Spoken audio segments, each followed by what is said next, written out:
Muito bem, Apocalipse capítulo 12, a partir do versículo 7. Esse texto fala a respeito dos anjos que pelejam no céu contra o dragão e a vitória de Cristo e do seu povo. O texto diz assim: houve peleja no céu, Miguel e os seus anjos pelejaram contra o dragão, também pelejaram o dragão e os seus anjos. Todavia não prevaleceram, nem mais se achou no céu o lugar deles. E foi expulso o grande dragão, a antiga serpente, que se chama Diabo e Satanás, o sedutor de todo mundo. Sim, foi atirado para a terra, e com ele os seus anjos. Então ouvi grande voz do céu, proclamando: agora veio a salvação, o poder, o reino do nosso Deus e a autoridade do seu Cristo, pois foi expulso o acusador de nossos irmãos, o mesmo que os acusa de dia e de noite diante do nosso Deus.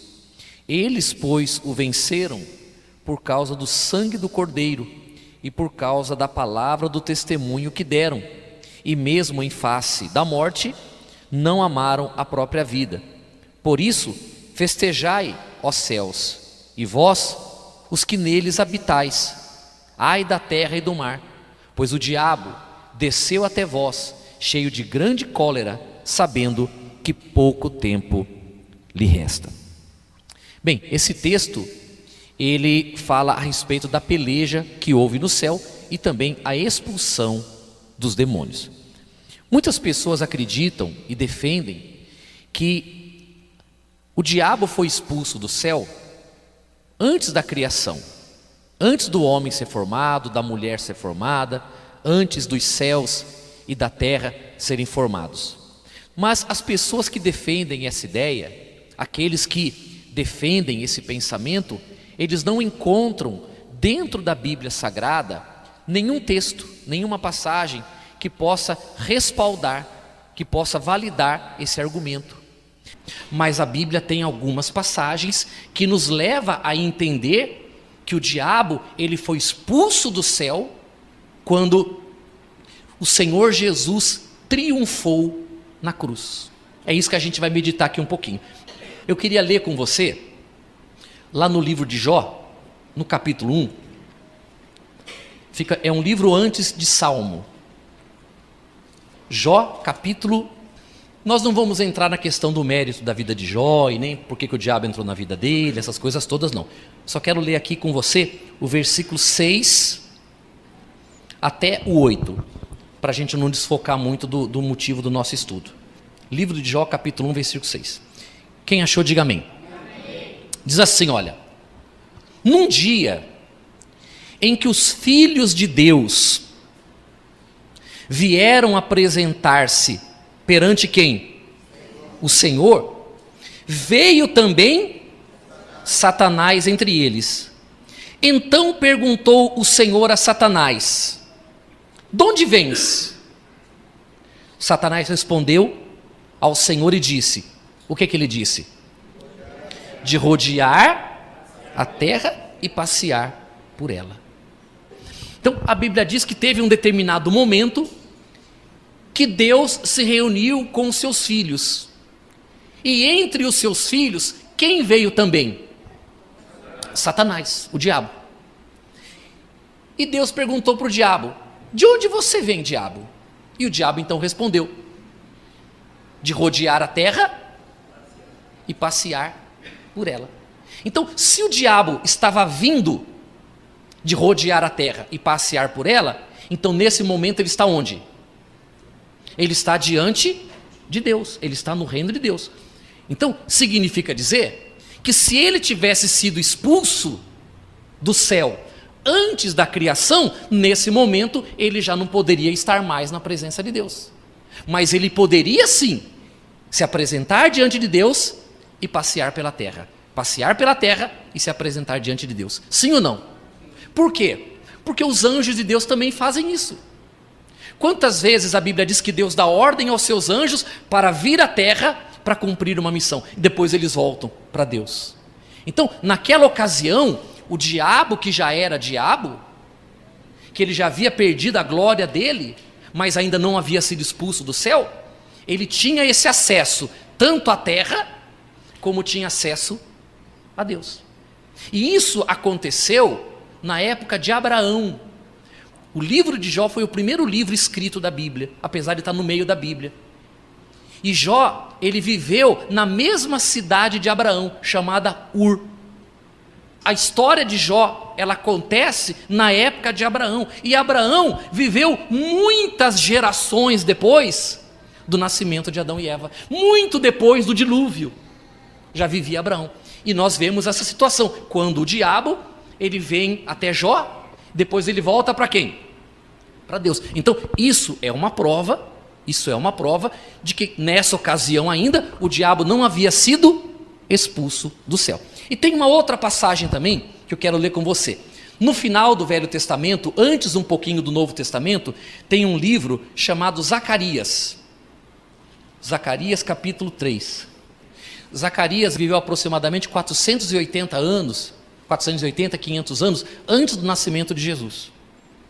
Diz assim, olha, a quarta visão, o sumo sacerdote Josué. Deus me mostrou o sumo sacerdote Josué, o qual estava diante de quem? Do anjo do Senhor. Olha um pouquinho, quando no Velho Testamento você encontrar a palavra anjo com A maiúsculo, ela está falando a respeito de Cristo, no Velho Testamento. Quando você ler no Velho Testamento anjo com A minúsculo, está falando sobre um mensageiro ou um ser celestial, mas com anjo com A maiúsculo, está falando a respeito de Cristo. Então, Josué estava diante do anjo do Senhor, e quem? Satanás estava à mão direita dele, para lhe opor. Mas o Senhor disse a Satanás, olha só, mas o Senhor disse a Satanás, o quê? O Senhor te repreenda. Não é confuso? Mas aqui não é a mesma pessoa. O Senhor Jesus, que é o anjo, está dizendo, o Senhor Deus te repreenda. Por isso que o A aqui aparece com maiúsculo, porque é como se tivessem dois senhores ali. Mas o Senhor disse a Satanás, o Senhor te repreenda, ó Satanás. Sim, o Senhor que escolheu a Jerusalém te repreenda. Não é este um tição tirado do fogo? Ora, Josué, trajado de vestes sujas, estava diante do anjo com A maiúsculo. Zacarias teve aquela visão, e ele, na visão que Deus mostrou para ele, ele viu o sumo sacerdote Josué. E ao lado de Josué, à direita de Josué, quem estava? Estava Satanás, quer dizer, eles estavam diante de Deus, do Pai e do Filho, e ao lado dele estava Satanás. Para quê? Para lhe opor. E diz bem claro aqui, que as vestes de Josué estavam sujas. Isso é um detalhe importantíssimo. As vestes de Josué estavam sujas. E por causa das vestes estarem sujas, é que Satanás estava se opondo àquilo, dizendo mais ou menos assim, como que ele pode, sujo, estar diante do Senhor? Essa sujeira que a Bíblia se refere aqui, é a sujeira causada pelo pecado, não é a sujeira da roupa. Veja, nós temos base bíblica para poder afirmar que o diabo foi expulso do céu não no princípio da criação. Ele foi expulso do céu posteriormente. Quando? Quando Jesus triunfou na onde? Lá na cruz. Então, essas duas passagens mostram que o diabo agindo na terra, mas também se apresentando diante de Deus, o que deixa bem claro que ele não foi expulso. E tem uma outra passagem que eu não vou ler agora, tanto em Isaías como em Jeremias, fala sobre a queda do diabo, quando ele ficou orgulhoso, né? Ele era o sinete da perfeição, ele era o querubim da guarda ungido, e que ele deixou o orgulho entrar no coração dele, e a Bíblia diz que ele então foi expulso. Quem disse isso foi o profeta Isaías e o profeta Jeremias, numa visão profética.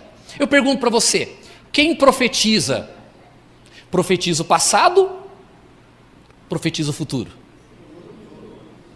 Quando Isaías, mais ou menos no ano 780 a.C., ele profetizou a respeito da queda do diabo, ele estava profetizando o passado ou profetizando o futuro? Isso prova, então, que o homem foi criado e o diabo ainda não havia sido expulso do céu. Então, é importante que isso fique claro para você, porque todos nós já ouvimos falar que o diabo foi expulso do céu, né? Sim ou não? Quem criou todas as coisas? Quem criou tudo? Quem criou o céu, a terra, o homem, os animais, os peixes, quem foi que criou? Quem foi que criou o diabo? Não, Deus não criou o diabo. Porque Deus não cria coisa ruim. Deus criou um anjo, um querubim, porque tem anjo, arcanjo. Lembra de Miguel? O que Miguel é? Arcanjo.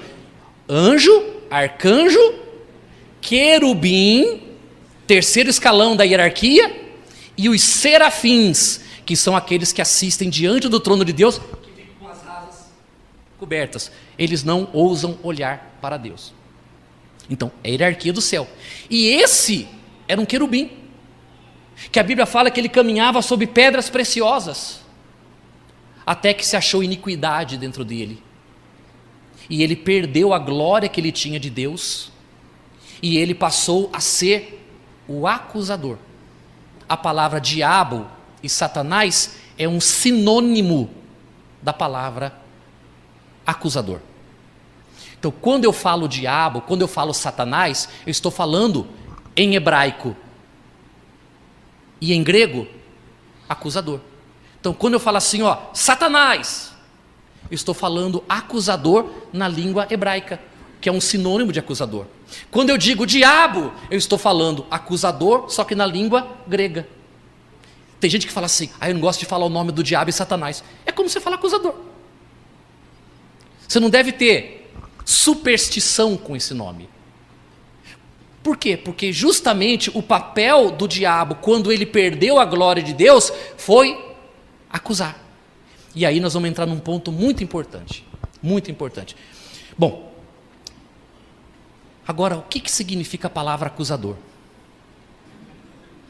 A palavra acusador no grego é kategoros, que quer dizer aquele que acusa perante a lei, ou promotor. Promotor de justiça é aquele que acusa enquanto advogado defende, né? Não é verdade? Então, acusador ou categoros é aquele que acusa perante a lei. E isso para a gente é um ponto muito importante, porque se o diabo foi destituído da glória dele porque ele quis tomar o lugar de Deus no céu, ele foi expulso, se transformou no acusador, e ele, como nós lemos, ele acusa o povo, o trabalho dele é acusar. Ele nos acusa de quê? Ele nos acusa de termos quebrado a lei. O que é o pecado? Pecado é transgredir a lei de Deus. Porque não é por acaso que o nome dele é acusador. Não é por acaso que ele chama diabo e Satanás. Isso tem uma função. Então é importante que você entenda a função. Muita gente pensa no diabo com um garfo na mão, com um chifre na cabeça, com um rabão vermelho. Não é assim? A força do diabo não está nisso. A força do diabo está em ele acusar a quebra da lei. Eu quero ler uma passagem com você, para a gente poder entender isso, que eu acho muito importante. 1 Coríntios, capítulo 15, versículo 50.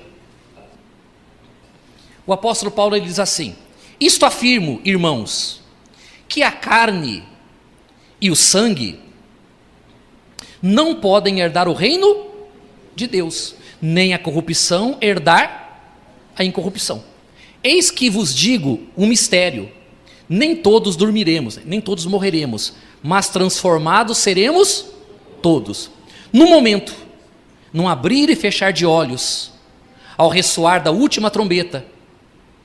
A trombeta soará, os mortos ressuscitarão incorruptíveis e nós seremos transformados.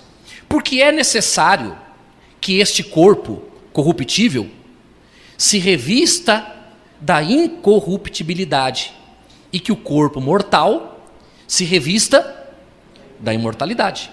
E quando este corpo corruptível se revestir da incorruptibilidade e o mortal se revestir de imortalidade, então se cumprirá a palavra que está escrita: tragada foi a morte pela vitória. Onde está, ó morte, a tua vitória? Onde está, ó morte, o teu aguilhão, a tua arma? O aguilhão da morte, a arma da morte, é o pecado. E a força do pecado é a lei. Graças a Deus que nos dá vitória por intermédio de nosso Senhor Jesus Cristo. Portanto, meus amados irmãos, sede firmes, inabaláveis e sempre abundantes na obra do Senhor, sabendo que no Senhor o vosso trabalho não é vão. Então, o versículo 56, o aguilhão, o instrumento da morte é o pecado. Mas a força do pecado é a lei. Por quê? Por que a força do pecado é a lei? Porque transgredir a lei consiste em pecar. Então, qual é a maior arma que o diabo usa para matar?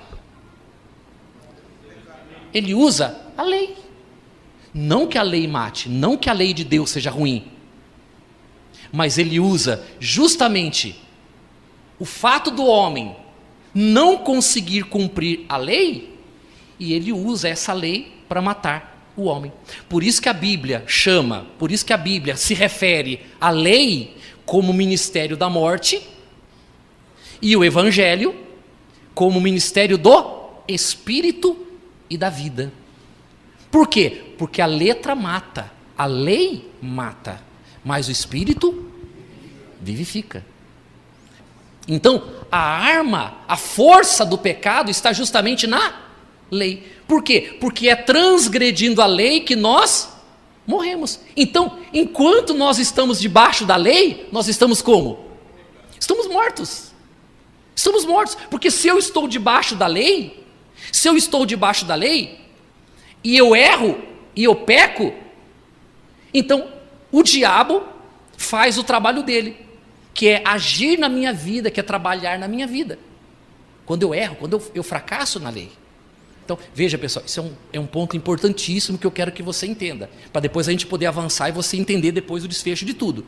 É muito importante você compreender isso, que a minha vitória sobre o mal está em eu compreender que a força do pecado está na lei. A força do pecado está na lei. Porque o diabo trabalha justamente quando eu transgrido, justamente quando eu erro. Vamos voltar no Apocalipse. Apocalipse 12, 10. Então ouvi grande voz do céu proclamando: agora veio o quê?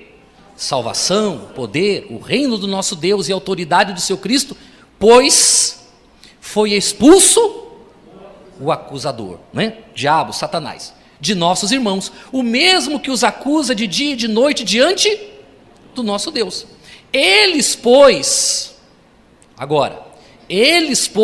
o venceram por causa de quê? Do sangue do Cordeiro. E por causa da palavra do testemunho que deram, e mesmo em face da morte, não amaram a própria vida. Então, o diabo foi expulso, o diabo foi vencido. Por que é que ele foi vencido?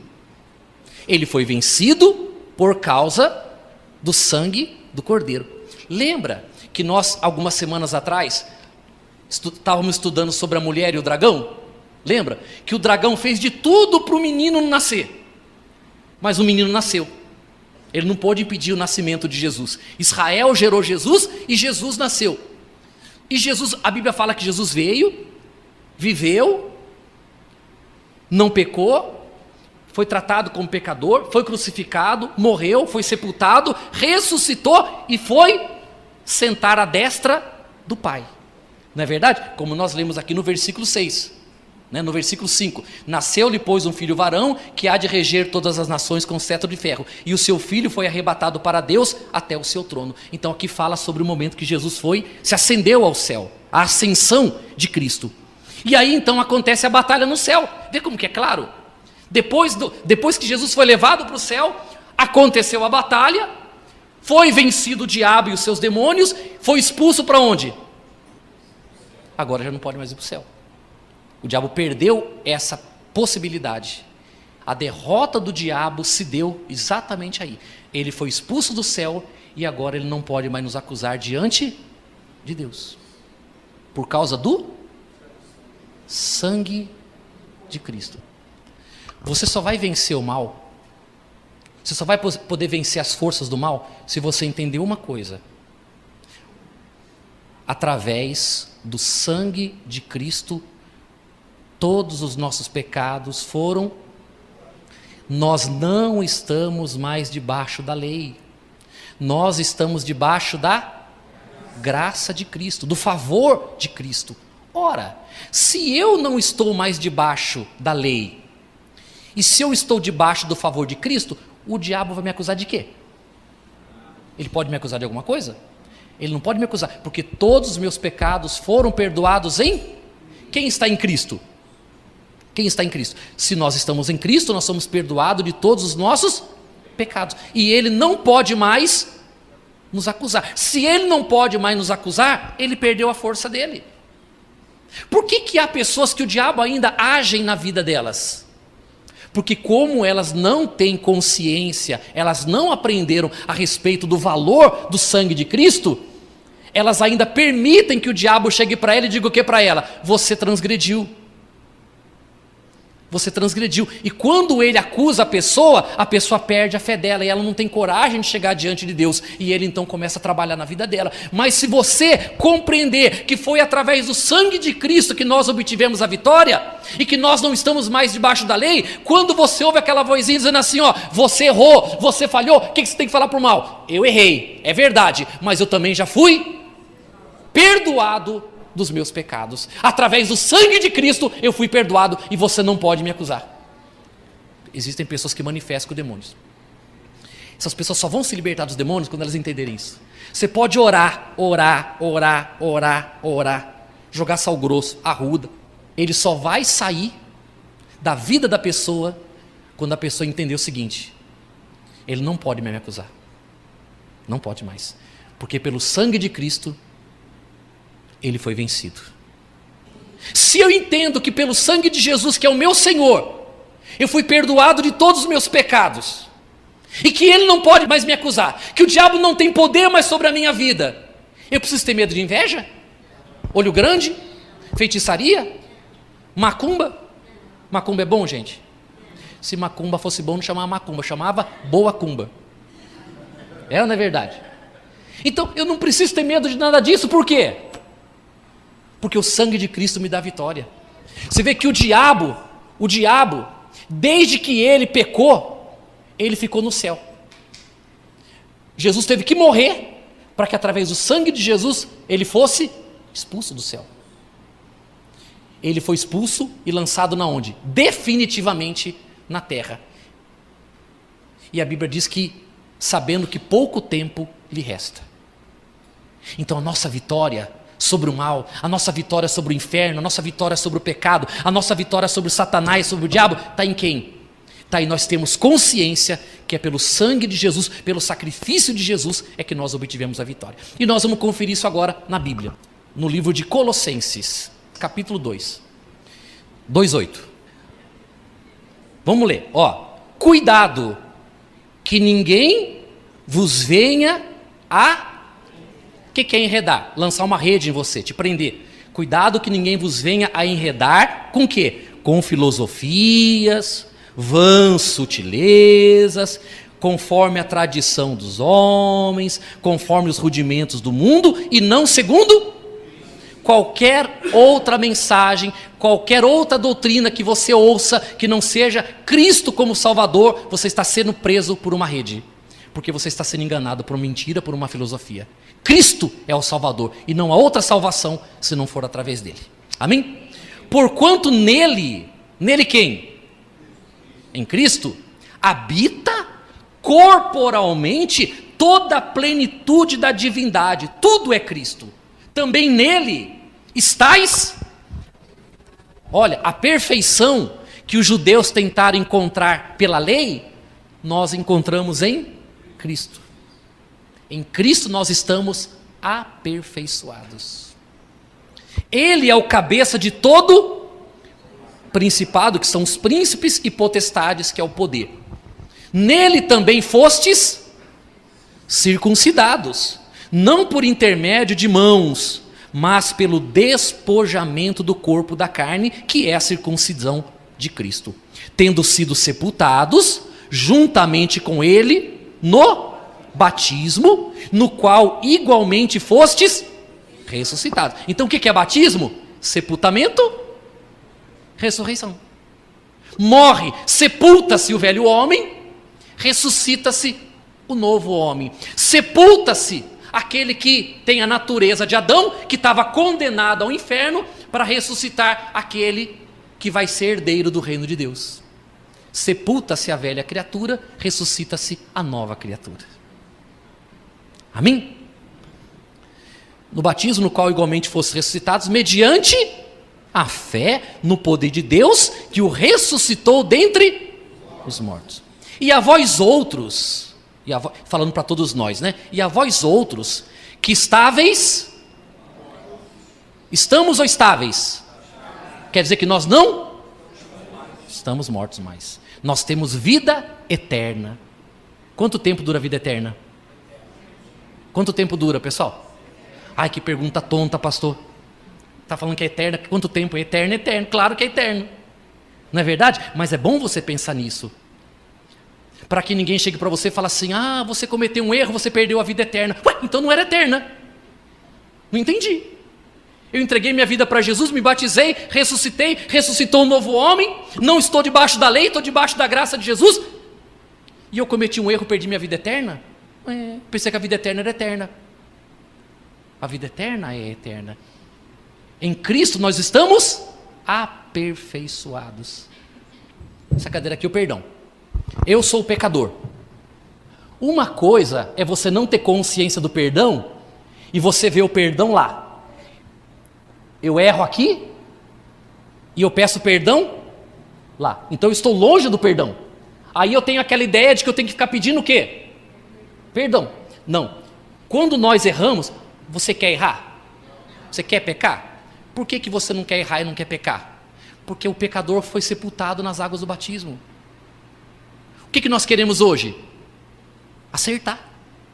Queremos nos santificar, sim ou não? Mas inevitavelmente você erra. Eu, você, todos nós. Santo, justo, só tem um, que é Deus. Eu fui batizado em Cristo, então eu tenho o perdão dos pecados em Cristo, porque eu estou dentro do perdão, eu estou dentro de Cristo, eu estou aperfeiçoado em Cristo. Então, mesmo quando eu erro, eu não peço perdão daqui, eu peço perdão aqui, ó. Eu estou no perdão. Eu errei, mas ao mesmo tempo que eu errei, eu olho ao meu redor, o que eu enxergo? Eu posso até pedir perdão: Senhor, me perdoa porque eu fiz uma coisa que eu não devia, mas eu já estou dentro de quem? Essa é a consciência de quem entende o Evangelho. Eu errei, eu não queria errar, mas eu errei. Admito que eu errei. Senhor, eu errei, mas ao mesmo tempo que eu estou confessando que eu errei, admitindo que eu errei, eu olho e já me vejo mergulhado no perdão de Deus. Quando você erra e você se sente aqui, ó, e o perdão lá, você ainda não está dentro do Evangelho. Porque nós estamos em Cristo, revestidos de Cristo, mergulhados em Cristo, lavados pelo sangue de Cristo. Eu estou dentro do perdão. Gente, são coisas que são simples de entender. Quem aqui faz parte do corpo de Cristo? O corpo de Cristo é santo ou é pecador? Hã? Ou será que no corpo de Cristo tem um órgão com câncer? Você compreende o que eu estou querendo dizer? Às vezes tem gente que se gaba dizendo assim, ó, eu sou parte do corpo de Cristo. E é verdade. Mas é engraçado, ao mesmo tempo que ele fala isso, ele fala assim, ó, mas eu sou um pecador miserável. Cara, você está errado. Você está onde? O perdão de Cristo é imediato na nossa vida. O perdão de Cristo é imediato. Sabe o que é imediato? Você acabou de pecar, você já recebeu perdão. Você pode até pedir perdão por uma questão de desencargo de consciência, mas se você está em Cristo, você já está perdoado. Diga graças a Deus. Deu para entender? Não fale isso. Ah, o corpo de Cristo é um corpo de pecado. Isso é um insulto. O corpo de Cristo é santo, a igreja é santa. Por quê? Porque mesmo quando a igreja falha, a igreja é lavada pelo sangue de Jesus. Onde eu parei? Eu li o 13. E a vós, outros que estáveis mortos pelas vossas transgressões e pela incircuncisão da vossa carne, vos deu vida juntamente com ele. Fazendo o quê? Perdoando todos os nossos delitos, pecados. Olha aqui agora.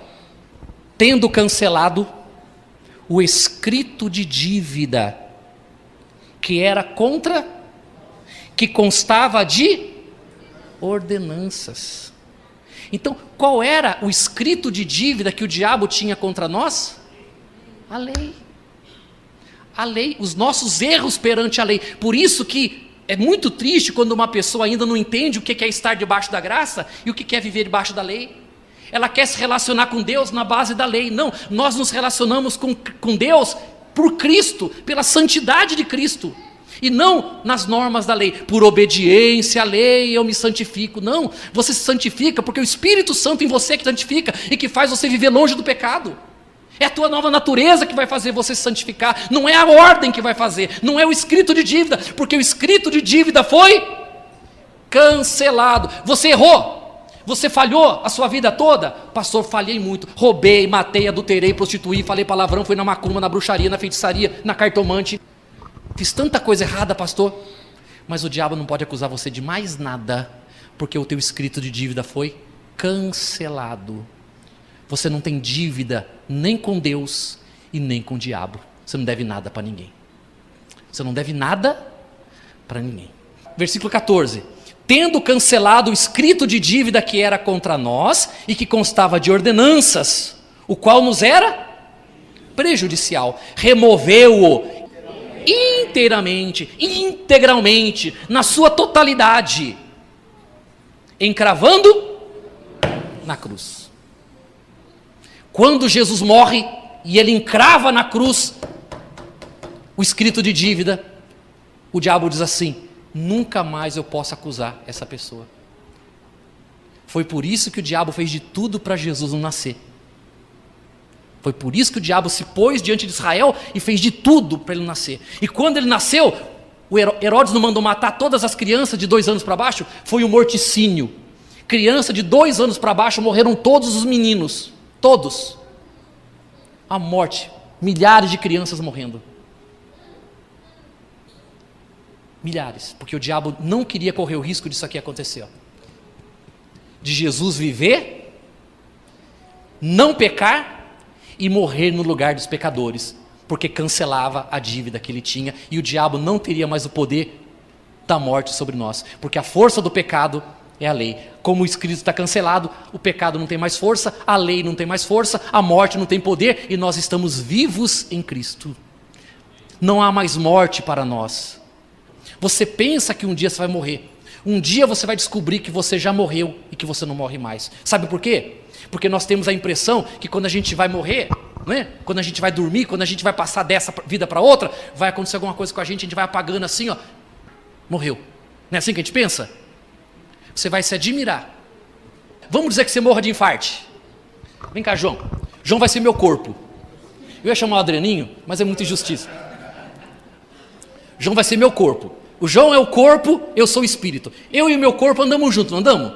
Eu tenho que carregar essa carcaça aqui, que é o corpo corruptível que a Bíblia diz. É o incorruptível que ressuscitou dentro de um corpo. Então eu estou vivo dentro de um corpo que vai morrer. Mas eu já morri em Cristo, ressuscitei. E eu estou andando pela rua, o meu corpo tem um infarte. Que barulho é esse? Nossa, que negócio esquisito. Jesus, tem uma pessoa morta aqui, mas sou eu. É assim que você vai ser surpreendido com a morte. Você não vai ter percepção da morte, porque você já morreu. Mas você vai perceber que o seu corpo morreu. É ou não é? E foi tarde, viu? Foi tarde. Deu para você entender? Por isso que nós, em Cristo, não temos medo de nada. Gente, na hora que o nosso corpo cair, os anjos de Deus vão estar. O que os nossos olhos nunca viram, vão ver, porque os anjos de Deus estarão ali para nos receber. Sabe por quê? Porque o sangue de Cristo nos limpa, nos lava de todo o pecado. O escrito de dívida foi cancelado. O diabo não tem mais poder sobre a nossa vida. Nunca, nunca, nunca e nunca o diabo pode sonhar em levar você para o inferno. Nunca. Porque você está aperfeiçoado em Cristo. Valorize a tua vida com Cristo. Valorize a tua vida com Jesus. Valorize a tua comunhão com Deus. Valorize a obra de Cristo por você. Valorize. Foi maravilhoso o que Jesus fez por mim e por você.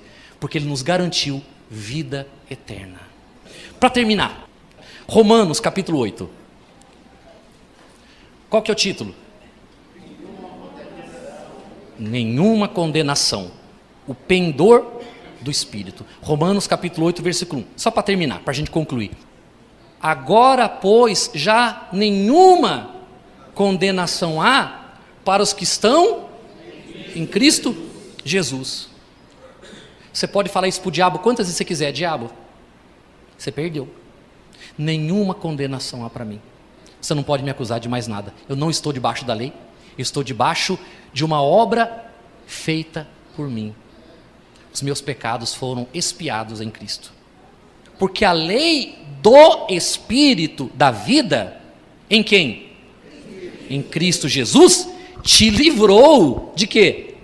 Da lei, do pecado e da morte.